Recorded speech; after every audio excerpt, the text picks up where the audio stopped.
gozoso de estar con vosotros, de compartir la presencia del Espíritu Santo que está en medio. Y deseo de todo corazón que Dios nos siga administrando en esta tarde. Amén, Señor. Para mí el venir a Santurce es venir a un sitio conocido. Para mí es un gozo venir aquí. Veo a muchos hermanos amados y respetados de mucho tiempo. Solamente en verles me hace Dios mucho bien. Desde que me dijo el pastor de estar con vosotros, el Señor ha puesto un verso y me gustaría compartirlo creyendo que es la palabra de Dios para todos nosotros. Muchas gracias, Señor. Todo el día de ayer,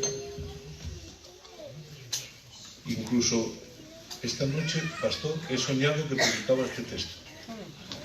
Entonces, no sería bueno predicar otro. Mi objetivo es ensalzar a Jesús. Amén. Él es merecedor, amén. Voy a intentar usar las mínimas palabras posibles. También voy a intentar hablar de la forma más sencilla posible. Porque los recursos no están en el predicador, sino en su palabra. Todo lo que viene de la carne, carne es. Se desvanece. Pero su palabra permanece para siempre. La Biblia es Dios hablando. Así es. Por lo tanto, ruego al Espíritu de Dios me dé gracia en esta tarde para exponer su palabra. Los que hayan traído las Escrituras, abrimos las Escrituras en el libro de Números, capítulo 35, versos 9 al 12. Libro de Números, capítulo 35, versos 9 al 12. Dice así la palabra del Señor. Habló Jehová a Moisés diciendo: habla a los hijos de Israel y diles: cuando hayáis pasado al otro lado del Jordán, a la tierra de Canaán, os señalaréis ciudades. Ciudades de refugio tendréis, donde huya el homicida que hiriere a alguno de muerte sin intención, y os serán aquellas ciudades para refugiarse del vengador. Amén. Amén. Estas ciudades que las Escrituras denominan ciudades de refugio, ¿qué son? ¿Qué eran? La Biblia nos dice que cuando Dios repartió la tierra a las 12 tribus de Israel, la tierra de Canaán que Dios les entregó, no repartió la tierra para las 12 tribus, repartió la tierra para 11 de las tribus.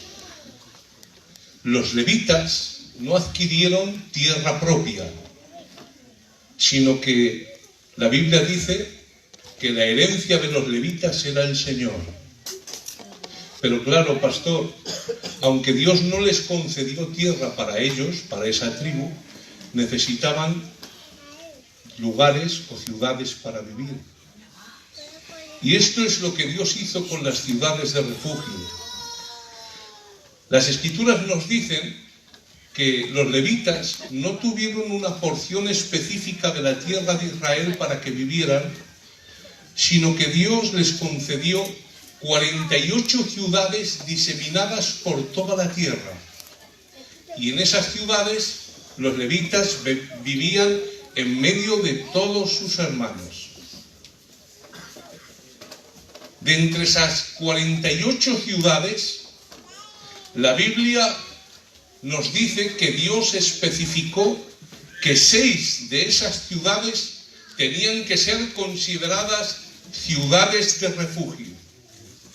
3 a un lado del Jordán y otras 3 al otro lado del Jordán, equidistantes unas de otras, para que no hubiera lugar en Israel donde estuviera una ciudad de refugio demasiado lejos.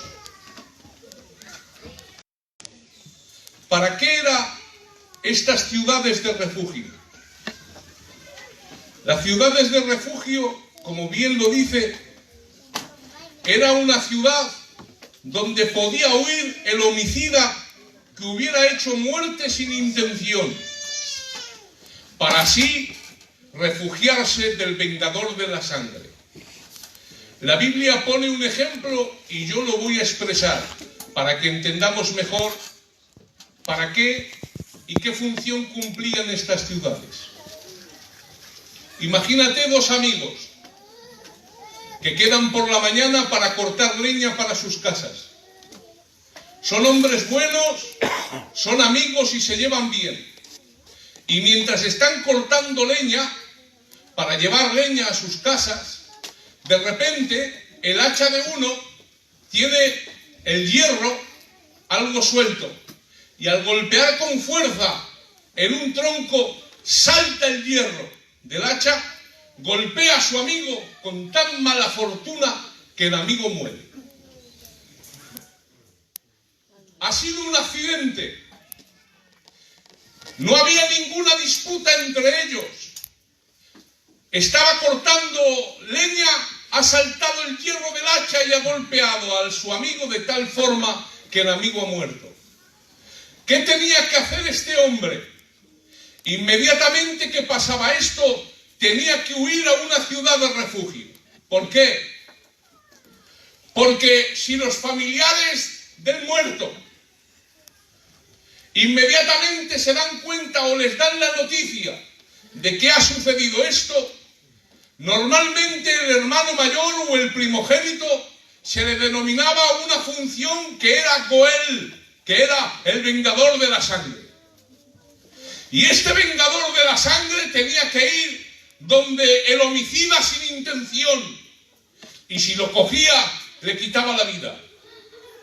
El homicida no podía argumentar con el Goel, no podía decirle ha sido un accidente, no podía expresarlo, fue algo casual, porque el vengador tenía que vengar la sangre del hermano derramada. Si lo cogía, lo mataba, ojo por ojo. Entonces, el homicida sin intención inmediatamente miraba o echaba cuentas cuál era la ciudad de refugio más cercana y huía rápidamente. No podía dar explicaciones a nadie, porque si lo cogía el vengador de la sangre, podía matarlo instantáneamente. Entonces, ¿cuál era la salida de este hombre? Ir a la ciudad y pedir refugio. En el mismo instante que este hombre entra en la ciudad y pide refugio, se reúnen los ancianos de la ciudad y le dicen: a ver, muchacho, ¿qué ha pasado aquí? Y cuenta el caso. Y el caso es: salí con mi amigo a cortar leña con tal mala suerte que con el golpe del hacha saltó el hierro, golpeó a mi amigo y murió. Y escuchad, si después de investigar los ancianos el caso de este hombre, se daban cuenta que no había rencillas, que no había odios, que había sido un fatal accidente, entonces, aunque viniese el vengador de la sangre, el Goel, no le podían dar a ese hombre. Estaba libre del vengador de la sangre, pero había unas condiciones. Primera, tenía que ser un homicida involuntario. No tenía que haber maldad.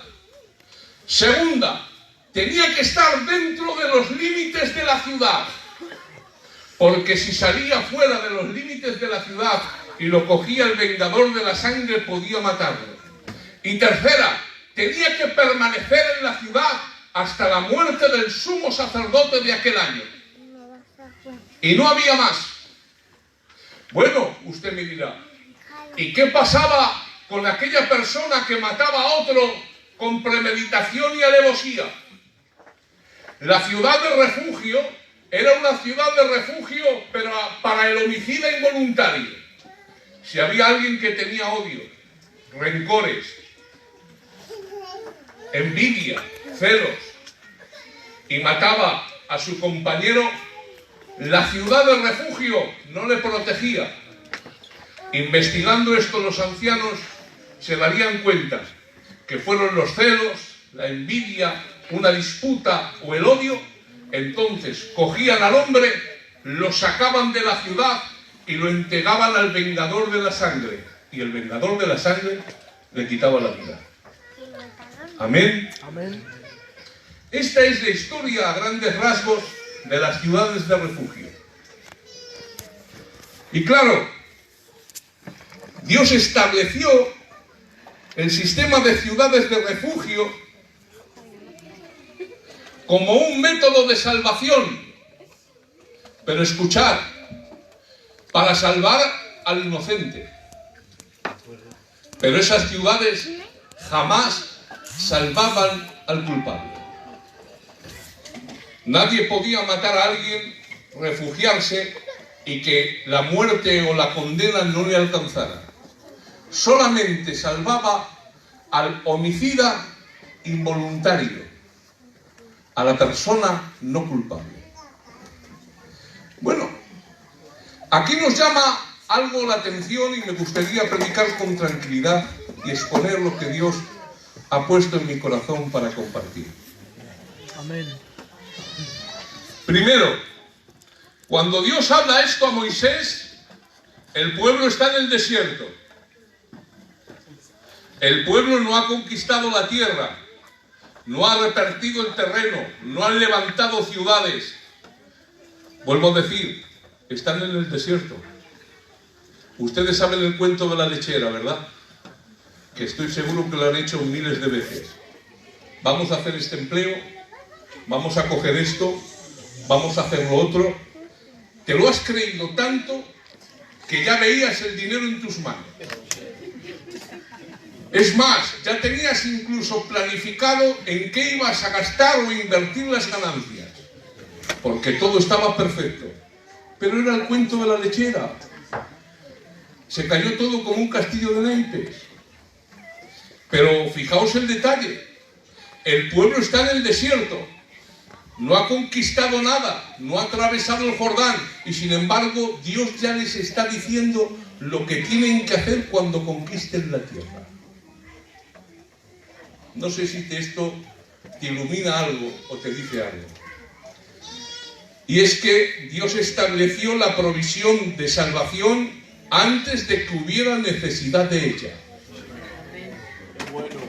No tenían ni la tierra, ni las ciudades, ni había sido repartida nada. Es más, si salías a la calle solo veías desierto abrasador. Pero sin embargo, Dios estableció una provisión de salvación antes de que viniera la necesidad. Y esto es algo maravilloso. Les estableció y las señaló estas ciudades cuando Israel todavía estaba andando errante en el desierto, antes de conquistar la tierra. Claro, les voy a decir una frase que después vamos a desarrollar, pero quiero que se acuerden de ellas. Y es que nuestra necesidad de salvación no le tomó a Dios por sorpresa. Gracias, Señor. Dios no hace apaños. Amén. Ni tampoco Dios hace chapuzas. Dios no se queda nunca fuera de juego. Tu Dios jamás se sorprende.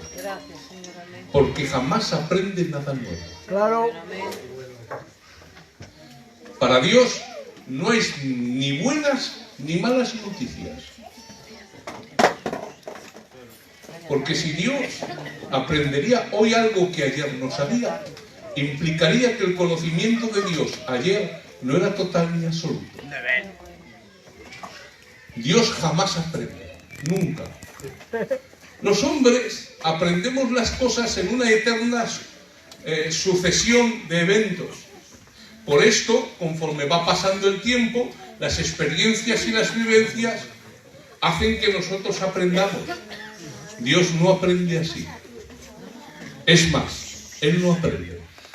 Él conoce todas las cosas, hasta el infinito donde puede ser conocido algo en un eterno ahora.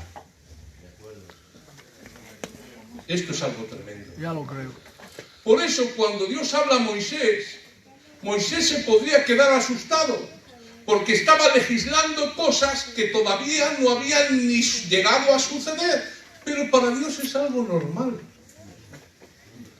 Antes de que viniera el problema, quedaos con esta frase, Dios ya había puesto el remedio y la solución. Amén. Bendito sea el Señor. Escuchad esto, que después lo vamos a desarrollar.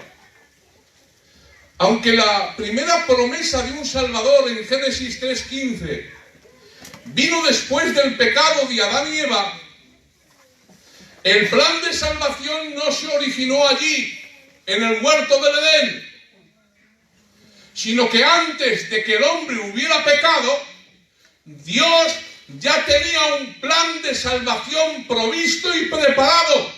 Amén. Por lo tanto, lo que empezamos a vislumbrar en Génesis 3:15 no es una chapuza, no es un remedio después del desastre, ni tampoco la escayola después de la rotura, es el principio de manifestación de algo que estaba escondido en Dios, que Dios ya sabía que iba a acontecer y que Dios ya había preparado. Amén. Normalmente la vacuna está después de la enfermedad, pues nadie puede preparar una vacuna si no se sabe a qué enfermedad tiene que luchar o contrarrestar. Pero Dios es el único que sin ni tan siquiera aparecer la enfermedad ya tenía la vacuna preparada. Amén. Y la vacuna es Cristo. Amén. Gloria a Después su hablamos nombre. de esto. Gloria a su nombre. Esto nos da una total confianza en Dios, porque es algo maravilloso. Mirad, después hablamos de este tema. En este pasaje de las ciudades de refugio, vemos un cuadro de la salvación en el Antiguo Testamento, bajo la dispensación de la ley. Primero quiero decir algo que quede muy claro.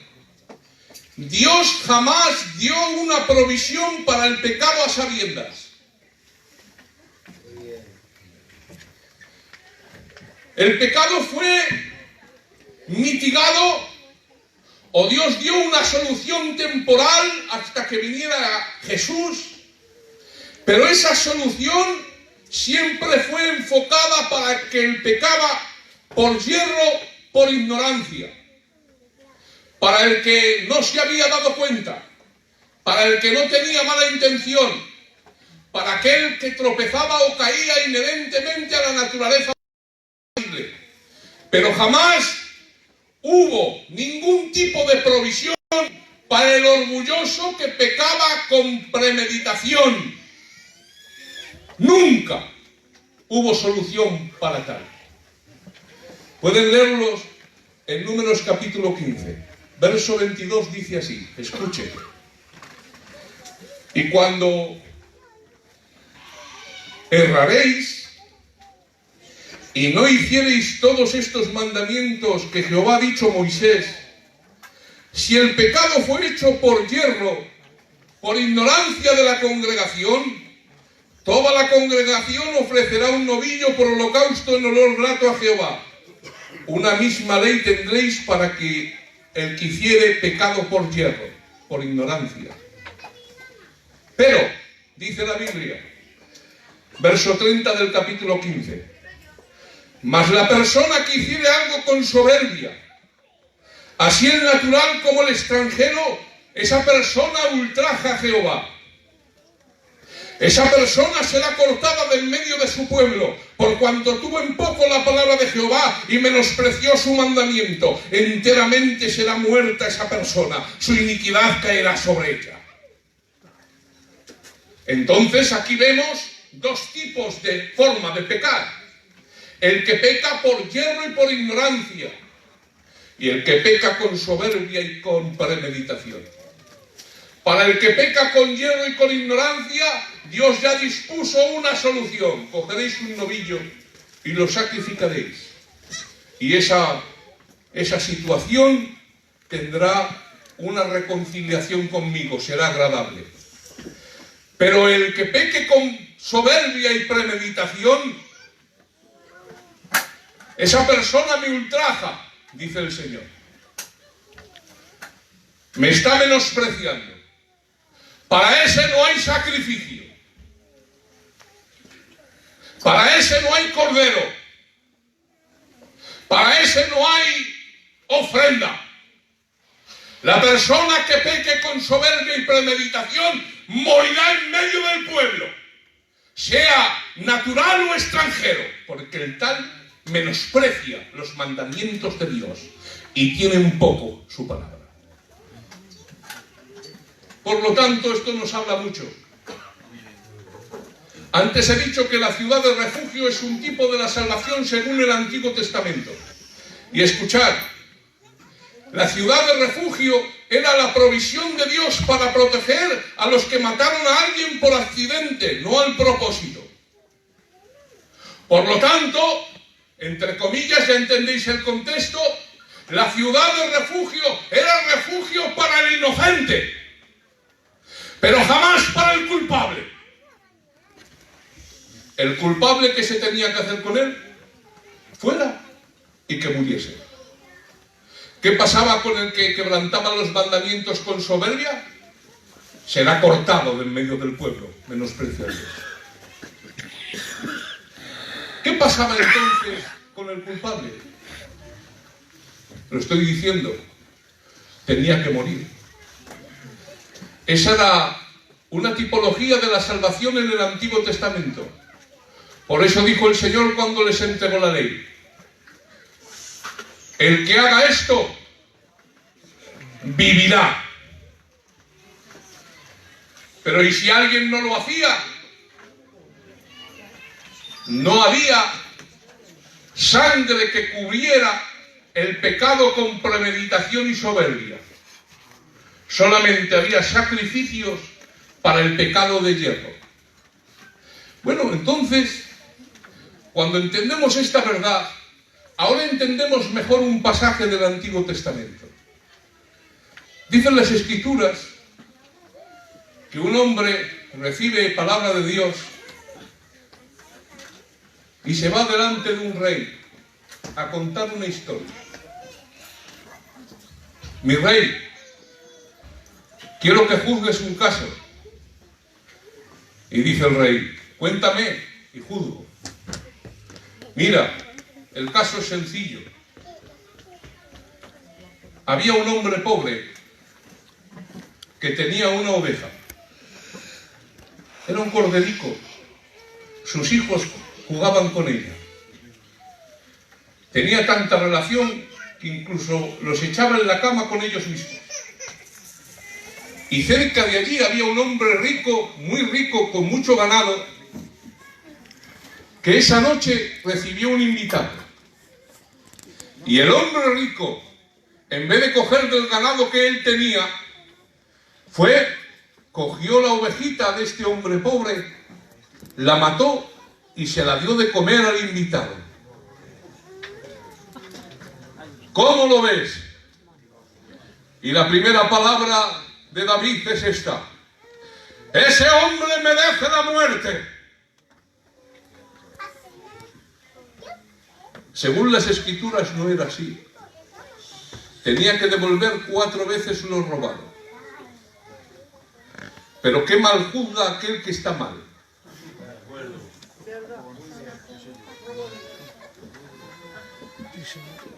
Y cuando este rey dice estas palabras, el profeta le señala y le dice: este hombre eres tú. Yo te saqué de detrás de las ovejas y te puse como pastor en medio de mi pueblo Israel y te di de todo. Como tú cogiste aquella ovejita que no te pertenecía y has llegado a maquinar para matar a mi siervo Uzías. Dice la Biblia que cuando David es descubierto de lo que él creía que estaba oculto, dice la Biblia, pueden leerlo en el contexto, aparentemente se cayó al suelo y dijo: pequé contra Jehová. Este hombre sabía que el pecado que había cometido no había sido un pecado de hierro o de ignorancia, había sido un pecado de premeditación y soberbia. Pues incluso para tapar el mal que había hecho, no tuvo por más que planear un plan maléfico. Llamaré a Uzías, y cuando venga, lo digo con mucho respeto, le voy a emborrachar, le pondré feliz, para que después él tape mi pecado. Cuando viene Uzías, mandado llamar por el rey, ustedes saben la historia. Dice que duerme con los soldados allí puesto. Y le pregunta al rey, ¿cómo no fuiste a tu casa? Dice, ¿cómo voy a ir a mi casa cuando el arca de Jehová está entre cortinas y mis hermanos están allí tirados? Yo no puedo hacer ese gran mal. Te voy a poner emborrachado, te voy a poner morado. No vas a saber ni dónde estás, porque yo necesito que tapes mi pecado. Le emborracha, ustedes saben la historia, y le manda a casa. Tenía más principios en aquella época Urías, borracho, que David sereno. Cuando se da cuenta que no puede convencerlo para que tape su pecado, escuchad, escribe una carta al general Joab y le dice, cuando recibas esta carta, coge a Urías Eteo y hazle una trampa. Haced como que avanzáis y le dejáis solo, para que muera.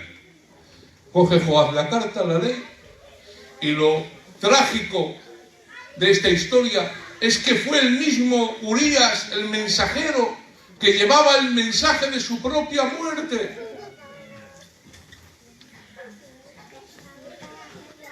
Ha muerto Urías. Todo está solucionado. Nadie se entera de nada. Y de repente el profeta saca a luz todo. Ustedes saben lo que tenían que haber hecho a David, ¿verdad? David estaba muerto de miedo, porque la condena por lo que ha hecho es la muerte. No hay oveja ni sacrificio que pueda limpiar ese pecado de soberbia. Pero le dice Natán, no temas. También has remitido tu pecado. No morirás. ¿Cómo es esto? Esto es antibíblico. Esto no está en las Escrituras. David era un hombre sabio en la palabra. Pero, ¿cómo dice Jehová ha remitido tu pecado? La palabra remitir significa traspasar, descargar, trasladar. Jehová mismo ha traspasado tu pecado a otro. El Señor mismo ha descargado tu pecado en otro, lo ha trasladado. Pero David dice, pero esto no lo entiendo, porque no hay sacrificio para el pecado de premeditación. ¿Qué sacrificio podía redimir a David? ¿Dónde buscaría Dios un sacrificio? No que salvara al inocente, sino que salvara al culpable. No existía. Pero el Dios que nosotros conocemos no es un Dios que se mueve en el tiempo o en la dimensión que conocemos. En la dimensión espacio-tiempo, que son 4. Es un Dios que está en la eternidad. Y esto significa que para Dios, en su esencia, no hay pasado, presente ni futuro, sino un eterno ahora. Y la solución al problema de David no está en el tiempo de David, ni tampoco está en el futuro de David. está en el pasado de él. Cientos de años antes, escrito está en la palabra, que había un muchacho que estaba creciendo rodeado del cariño y del amor de sus padres.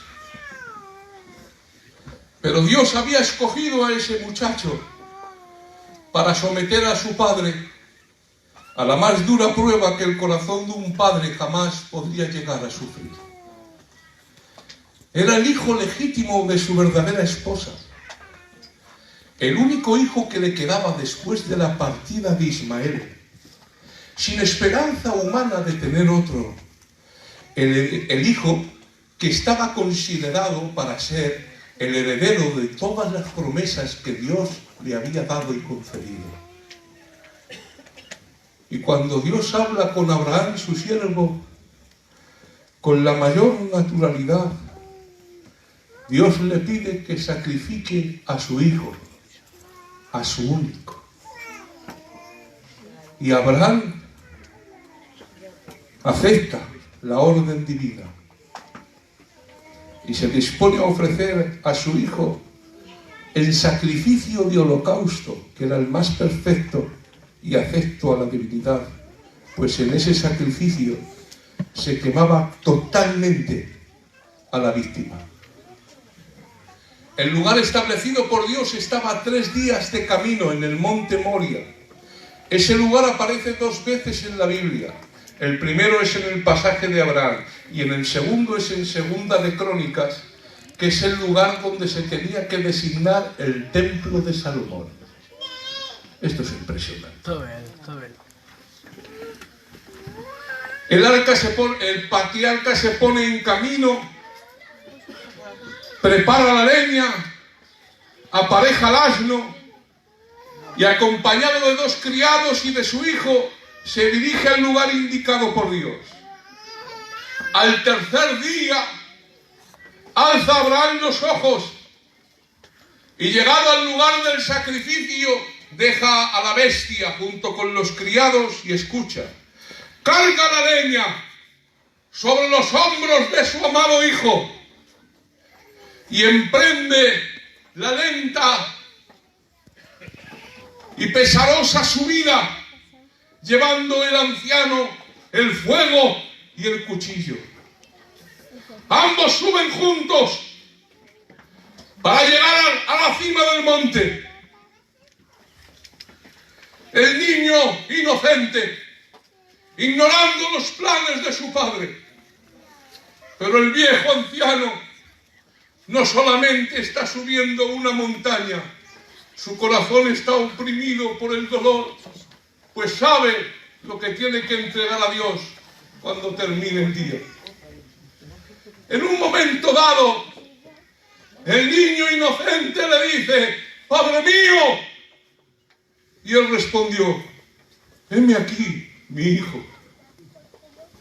Y el niño dice: «He aquí el fuego y la leña. Mas ¿dónde está el cordero para el holocausto, padre?». Y respondiendo Abraham le dijo: «Dios se proveerá de cordero para el holocausto». Amén. Dios buscará un cordero. Suben al lugar convenido. Quiero que imaginen esta escena. Preparan el altar. Y es en ese momento cuando el anciano padre de aproximadamente unos 113 años le dice al mozuelo que él es el sacrificio. Isaac podría haberse negado sin utilizar ningún tipo de violencia, simplemente manteniéndose un poco lejos del viejo. «Niño, ven». «No». «Niño, ven, que te voy a dar algo». «No voy». Se queda a 10 metros y ¿cómo podría el anciano coger al niño? Pero si el padre entrega al hijo, El Hijo se entrega voluntariamente al Padre. El Hijo no huye, sino que acepta voluntariamente lo que el Padre quiere hacer con él. Permite que le coloque encima de la leña. Permite que le ate. Y no hace ningún movimiento cuando ve al anciano padre levantar el cuchillo. Ustedes saben lo que tenía que hacer, ¿verdad? Abraham tenía que cortar el cuello a su hijo y atravesarle después el corazón. Vería cómo la luz y la vida desaparecen de los ojos de su amado hijo. Y no contento con ello, cuando hubiera dejado de respirar totalmente y hubiera desaparecido del mundo de los vivos, el anciano padre no tendría el consuelo de llorar por un hijo muerto, sino que tendría que coger el fuego, quemar la leña y permitir que el fuego consumiera total y absolutamente el cuerpo de su amado hijo. Él sabía que lo que iba a quedar de él iba a ser huesos quemados, cenizas y pavesas. Pero la voluntad del Padre es inquebrantable. Levanta el cuchillo. Y cuando va a descargar el cuchillo sobre su hijo, dice el libro de Hebreos que en su corazón ya lo había matado. Resuena la voz de un ángel. ¡Abraham! ¡Abraham! ¡Detén tu mano! Porque yo he visto que temes a Dios. Y pueden leer conmigo. Dice, no hagas nada al niño, porque yo conozco que temes a Dios, por cuanto no renunciaste a tu único hijo. Entonces alzó Abraham los ojos, y he aquí a sus espaldas un carnero trabado en el zarzal por sus cuernos. Y Abraham tomó el carnero, quitó al hijo y lo ofreció en lugar de su hijo, y llamó a Abraham el nombre de aquel lugar: Jehová proveerá, porque Jehová proveerá cordero para el sacrificio. Aquí estamos viendo una tipología perfecta. En el Antiguo Testamento, miles de años antes, a través de Abraham y de Isaac, de lo que iba a hacer el Padre y el Hijo.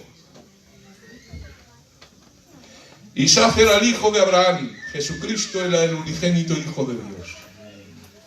Isaac era el hijo amado de su padre Abraham, y Jesús es el hijo amado de su padre. Isaac era el hijo de la promesa que Dios le dio a Abraham, Jesucristo es el hijo de la promesa que Dios le dio a Eva, a Abraham y a todo el mundo.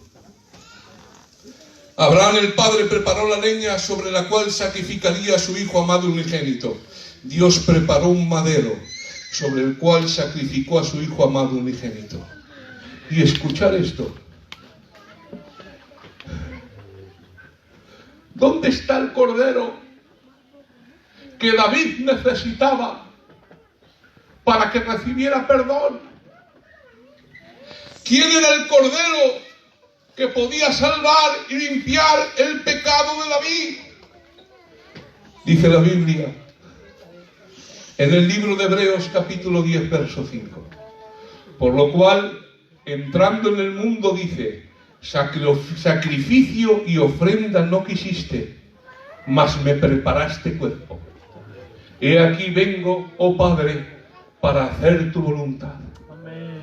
Y cuando el Hijo fue donde Juan a ser bautizado, inmediatamente Juan el Bautista se le queda mirando y señala la respuesta que David podría haber efectuado. Y cuando ve a Jesús, dice: he aquí el Cordero de Dios que quita el pecado del mundo. Por eso dice el libro de Gálatas: Cristo nos redimió de la maldición de la ley, hecho por nosotros maldición, porque está escrito, maldito el que es colgado en un madero. Y dice en Pedro, a quien llevó él mismo nuestros pecados en su cuerpo sobre el madero, para que nosotros, estando muertos en los pecados, vivamos a la justicia, y por cuya herida vosotros habéis sido sanados. Amén. Y fijaos el divino puzzle. He aquí que Dios iba a buscar un sacrificio para descargar el pecado de David, para traspasarlo. Lo habla con Abraham y se cumple en los tiempos de Jesús. Por eso he dicho antes una palabra maravillosa, y es que el pecado del hombre no pilló a Dios por sorpresa, sino que Dios puso el remedio antes que la enfermedad. Por eso, levantándose el apóstol Pedro, dice: varones israelitas, vosotros oíd estas palabras. Jesús Nazareno, varones aprobado por Dios entre vosotros, con las maravillas, prodigios y señales que Dios hizo entre vosotros por medio de él, como vosotros mismos sabéis. A este, entregado por el determinado consejo y anticipado conocimiento de Dios, prendisteis y matasteis por manos de inicuos, crucificándoles. Jesús no es la ciudad de refugio del inocente. Eso hubiera sido demasiado fácil. Jesús es la ciudad de refugio del culpable. Y te voy a decir por qué. Porque Él pagó nuestros pecados en la cruz del Calvario. Por eso dice Isaías: el castigo de nuestra paz fue sobre él,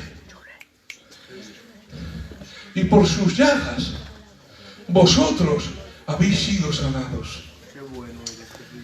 Dios es impresionante. Ya lo creo. Ahora entendemos mejor este pasaje. Dice en Romanos 3:25: a quien Dios puso como propiciación por medio de la fe en su sangre, para manifestar su justicia, a causa de haber pasado por alto en su paciencia los pecados pasados, pero con miras a manifestar en este tiempo su justicia, a fin de que Él sea justo y el que justifica al que es Gloria a en su la fe en nombre. Jesús. Dios no está atado al tiempo. Él no vive en el pasado, presente y futuro, sino en un eterno ahora. En la eternidad pasada, aquí está. ¿Cómo se salvaba la gente en el Antiguo Testamento? ¿Porque mataban un palomino o un cordero? No. Porque la Biblia nos dice claramente, en el libro de Hebreos, que la sangre de los sacrificios ni de los machos cabríos puede quitar el pecado. Ningún hombre jamás fue bueno. Jamás ningún hombre fue justo. Entonces, ¿cómo podían salvarse en el Antiguo Testamento? Muy sencillo. Por medio de la fe. Fe en la solución divina que había establecido Dios en su tiempo. Amén. Porque Dios les había revelado: ¿queréis tener una correcta relación conmigo? Sí. Andar en mi palabra, cumplirla. Para eso dio la ley. Pero también estableció un sistema de sacrificios. Porque sabe y sabía que el hombre es falible y peca continuamente. Y ese sistema de sacrificios no quitaba el pecado, pero depositaba la fe del que lo hacía, confiando que Dios iba a cumplir aquello que iba o que había dicho. Si Dios ha dicho que por el sacrificio de una oveja yo puedo tener comunión con Él, no entiendo cómo ni por qué, pero confío en lo que Dios me ha dicho y lo hago en fe. Por eso la salvación siempre ha estado unida a la fe. Pero escuchad, siempre todo hombre y mujer, en todos los tiempos, se ha salvado por Cristo. Amén. Amén. Mirad lo que dice el verso: a quien Dios puso como propiciación por medio de la fe en su sangre, para manifestar su justicia. No dice para obrar, sino para manifestar, para enseñar. Porque Dios está por encima del tiempo y del espacio. En Él no hay pasado, presente y futuro. Y en las eternidades pasadas, cuando Dios no había creado el universo, ni todavía ningún ángel le había adorado, ni todavía ningún hombre había pecado, el Verbo de Dios ya había sido sacrificado en la cruz del Calvario y había derramado una sangre preciosa, porque Dios, antes os lo he dicho, no aprende ni se sorprende lo que para nosotros es el futuro, que no sabemos lo que va a pasar. Para Él es algo ciertísimo. Lo único que tenía que esperar era, por eso dice Gálatas, dice, llegado el cumplimiento del tiempo. Llegado el cumplimiento del tiempo, nació el Hijo. Para Él ya estaba. Ya había Cristo derramado su sangre en la cruz. Ya había una sangre perfecta que clamaba mejor que la de Abel. Y tú dices, pero si todavía el hombre no había sido creado y todavía no había pecado, da igual esto. Esto que estás diciendo da igual. Cristo ya estaba antes de todo esto. Cristo ya había muerto. Ya había derramado su sangre. Mirad lo que dice Primera de Pedro. Sabiendo que fuisteis rescatados de vuestra vana manera de vivir, la cual recibisteis de vuestros padres, no con cosas corruptibles como oro o plata, sino con la sangre preciosa de Cristo, como un cordero sin mancha y sin contaminación, ya destinado desde antes de la fundación del mundo. Pero dice, pero manifestado en los posteros tiempos, por amor a vosotros. Lo que para nosotros era desconocido, para Dios era algo ciertísimo. Por eso, hermanos, cuando alguien sacrificaba un cordero y ponía la fe en lo revelado por Dios, Dios ya miraba la sangre del Hijo de Dios que había sido derramada en la cruz del Calvario. Y en base a ese sacrificio, las personas del Antiguo Testamento eran salvas. Por eso, Abraham no se salvó por su justicia, ni tampoco Noé, ni tampoco fue perdonado David. ¿Sabes por qué fue perdonado David? Porque creyó en Dios, porque Dios es recompensador de aquellos que tienen fe y le temen. Por eso lo primero que hizo David es el pecado. El pecado. Dios jamás cometerá el error que tuvo David de acercar al asesino Absalón sin que éste se hubiera arrepentido de lo que hizo. Le trajo a palacio sin que Absalón se hubiera arrepentido. Y la consecuencia fue que se rebeló contra el padre y trajo una guerra civil. Dios no hace eso. Jamás trae a Absalones no arrepentidos a palacio. Pero puedes malgastar toda la herencia del padre. Puedes verte comiendo algarrobas con los cerdos. Puedes ser rechazado incluso por el hermano mayor. Puedes haber perdido el anillo, la ropa e incluso el concepto que tienes de ti mismo. Volveré a la casa de mi padre y le diré, Padre, no soy digno de ser llamado tu hijo, pero hazme como uno de tus jornaleros. Cuando viene un hijo arrepentido, el padre no puede esperarle sentado en la casa. La Biblia nos dice, y saliendo donde él le abrazó, porque el arrepentimiento, la fe genuina que sale de un corazón que ama al Señor, pasa por encima de todo esto, y hay una sangre que limpia el pecado. Amén. Por eso, hermanos, no solamente Abraham, Moisés, Noé y David fueron salvos, porque la sangre de Cristo está por encima del tiempo. Es atemporal, porque está presente siempre en la presencia del Padre. Qué bueno. Nosotros somos hechos propicios por Él. Amén. Somos considerados amigos de Dios. ¿Por qué obra? Ninguna, sino por la fe. Cada uno creyó en la revelación que Dios le consideró dar, y en base a esa fe Dios obró. Pero escuchad, no solamente esta sangre ha salvado a la iglesia primitiva, a Abraham, a Moisés y a David, también te ha salvado a ti, y a ti, y a ti, y a ti, y a ti. Pero Raúl, ¿cómo voy a ser salvo por la muerte de un hombre de hace 2000 años en la cruz del Calvario? Pues yo te lo voy a decir claramente. No solamente la sangre de Cristo va hacia atrás, también va hacia adelante. Y si creyeres con tu corazón y confesares con tu boca que Jesucristo es el Señor, te digo algo, que la sangre de Cristo tiene poder para quitar el pecado. Por lo tanto,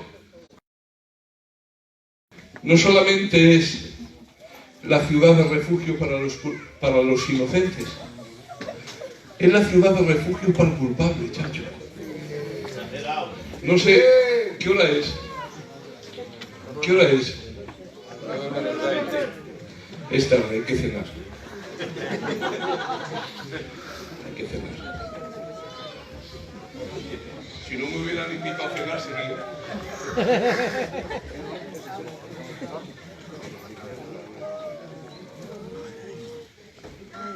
Si vienes a este lugar pensando que porque vienes de buena familia, porque eres una buena persona, porque nadie tiene por qué apuntarte con el dedo, si tú crees que tienes méritos u honores para decir, aquí estoy yo, te has equivocado de sitio. No sé qué haces aquí. Porque nadie va al hospital para curarse si no está enfermo. Pero si cada día vienes y cuando cierras tus ojos le dices, Señor, no soy digno. No soy digno. ¿Me permitís decir unas palabras que las siento en mi corazón?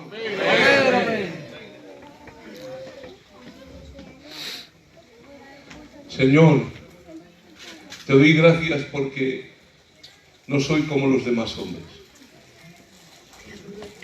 Lloro, diezmo, doy todo lo que tengo y no soy incluso como este publicano. El publicano, ¿puedes hacer una música que voy a terminar? El publicano se golpeaba el pecho porque no podía mirar para arriba y decía, sé propicio a mí que soy. Para entender este pasaje tienes que entender el contexto. En los tiempos de Jesús o de esta parábola no estaba el lugar santísimo, el lugar santo y el lugar atrio, sino que había varios atrios en los tiempos de Jesús. Estaba el atrio normal,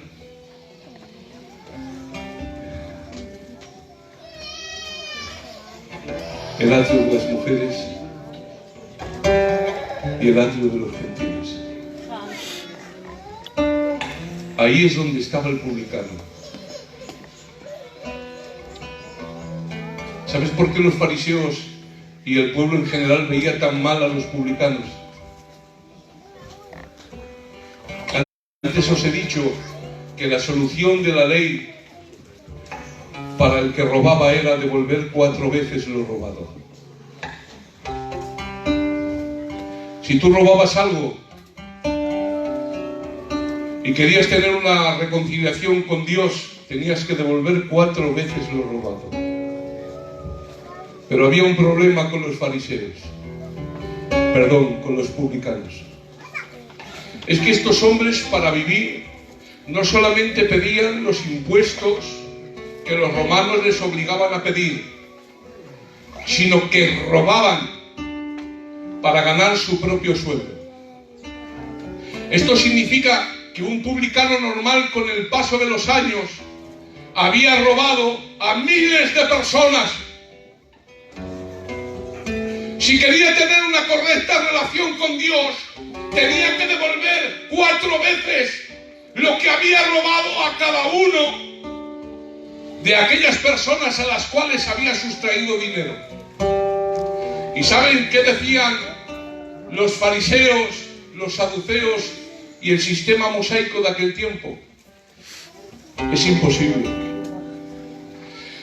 Porque nunca te vas a acordar a quién has robado, porque han sido miles.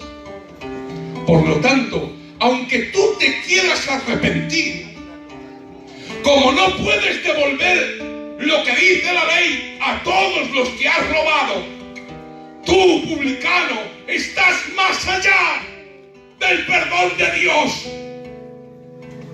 Ni aun queriendo, Dios te puede perdonar. Pero grande es la sorpresa cuando no a un publicano que ha robado a cientos o miles, sino un jefe de publicanos llamado Zaqueo está buscando a Jesús porque ha escuchado hablar de él. Y pasando debajo del sicomoro levanta la vista y le dice: Zaqueo, desciende. Es necesario que hoy more en tu casa. Los fariseos saben, y los discípulos, que el sistema legal no puede darle perdón a ese hombre. Está más allá del perdón oficial. No ha devuelto nada, ni ha dicho palabra de arrepentimiento. Pero Jesús le dice: hoy es necesario que more yo en tu casa. Y entra Jesús en la casa del jefe de los publicanos. Y cuando Jesús entra en la casa del jefe de los publicanos, Zaqueo dice unas palabras: la mitad de mis bienes doy a los pobres. No sé a quién, no sé a cuántos, pero si a alguien he defraudado, se lo devuelvo cuadruplicado. No puedo devolver todo el dinero robado porque no sé ni a quién se lo ha robado. Pero cuando Dios ve el corazón, Dios le dice a Zaqueo: hoy ha venido la salvación a esta casa, por cuanto tú también eres hijo de Abraham. Amén. Por eso, golpeándose el pecho, sé propicio a mi pecador. Cuando hay una persona arrepentida a los pies del Calvario, la sangre de Jesucristo limpia todo pecado. Ese aplauso al Señor con todo tu corazón. Y que Dios te bendiga.